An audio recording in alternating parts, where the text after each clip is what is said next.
Hey, what's up? This is Jason Drum. Welcome to today's GSD Daily. Now, so I've been trying literally to do this since 9 o'clock this morning, and this was the first opportunity I was able to get to it. So today, what we're going to do is we're going to talk about sourcing products. We talked a little bit about this yesterday, but I want to actually walk through what finding products on like something like Alibaba actually looks like. So the idea is that whenever so first of all, you never want to just have one product, especially like e-com stuff. Like you never want to just have one SKU, just have one thing and put all your eggs in that basket and, drop a bunch of money to that one thing.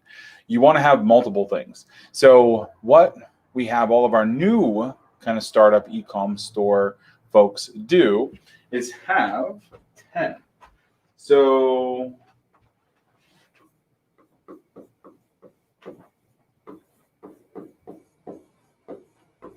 if we're looking at e-com stores, I bought a wireless mic, but I haven't actually hooked it up yet. So if we're looking at e-com stores, what we want to make sure is that we have at least 10 products. And from there, those 10 products, we're going to get 2 that actually work. So this is the 80-20 rule. So 80% of your products are going to produce, or 20% of your products are going to produce 80% of your revenue. At the end of the day, that's the number you're going to look for. So what happens is if you have 10 products, then 2 of them are actually going to work. 2 of them are actually going to be producing quantifiable revenue in your business. Now, these 2 products you want to reorder. So you're going to buy stock of those 2 products and continue working them in your e-com store, continue running traffic to them. And then what you do is the 8 that don't work,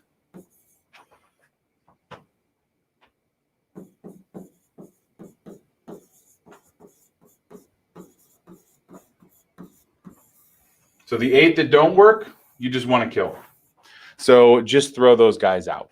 And a quick and dirty way of doing this is going to like Alibaba, which is one of the best, it's one of the most popular places to look for and search for manufactured goods is Alibaba. So what you want to do is you want to go to Alibaba and you just want to start looking in your niche. So we're going to go over here to Alibaba.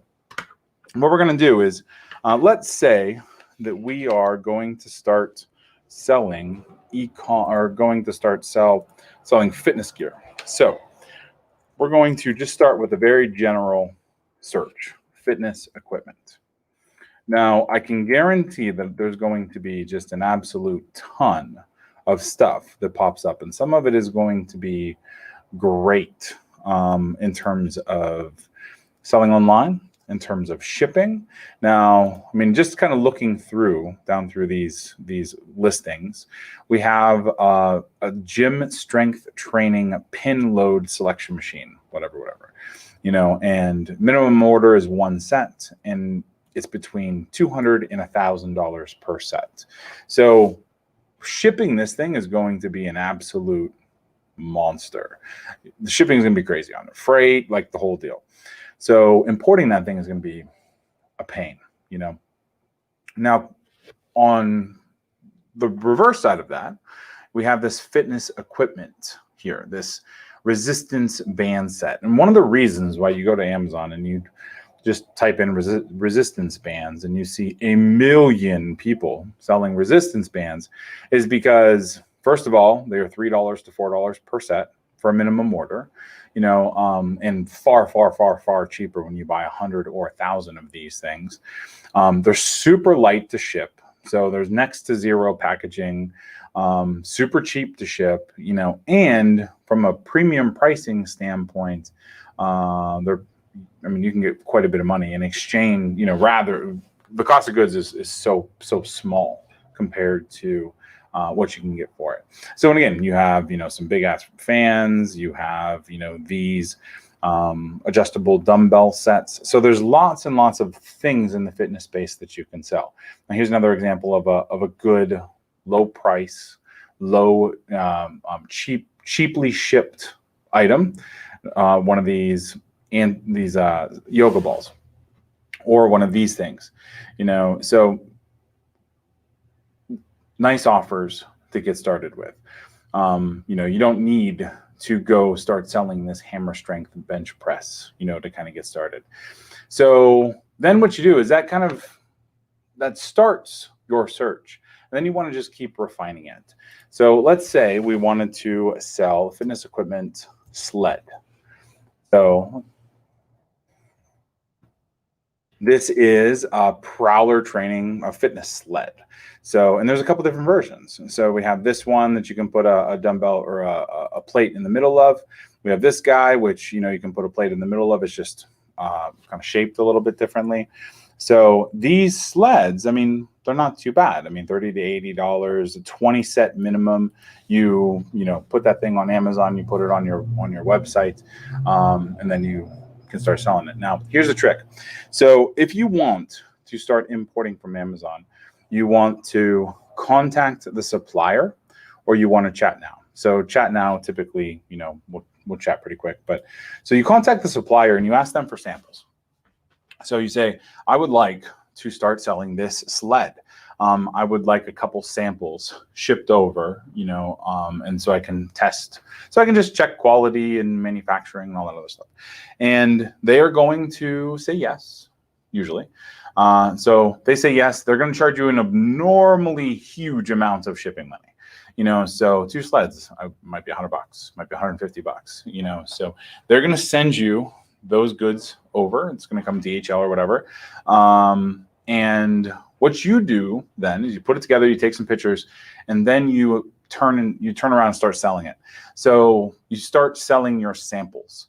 And if you can get 2 or 3 or 5 samples and those samples sell through, then you have a winner. Then you have this right here. You have the 2 that work, and you're going to increase the ad spend on those 2 items. Now, if you don't sell your samples, then they go in this dead list. They are no longer able to be sold. So that's a way to rapidly, kind of prototype new stuff. Now, think about this fitness sled for a minute. So in Erie, Pennsylvania here, we have some manufacturing clients. One of those manufacturing clients does a lot of metal work.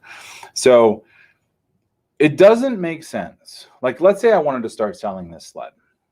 It doesn't make sense for me to get drawings, go to ISM and have them start building, this item, when I can sell it and test it so simply and easily this way.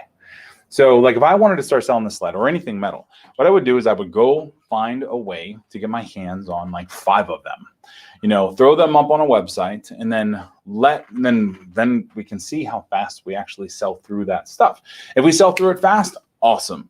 If we don't, then we either need to make modifications to it, or it's not going to work right now. We're not going to work to the audience we're at, or not going to work for any number of reasons. But at the end of the day, it's much, much quicker and cheaper and easier to import something, test it, and even if you're going to manufacture in the States, then you can figure out how to manufacture in the States. So that is how we would source. That's how we have people source products. That's how we source products on our e-com stuff. If you would like any help at all, just go to consultingsession.com, fill out the little form, and that is going to send you down one of 2 tracks. Either done for you, where we would actually go and build a Shopify store and run the ads and all that other stuff, or done with you, where we can help on a strategy mentorship piece. So either way, consultingsession.com, and I will talk to you tomorrow. All right, thanks.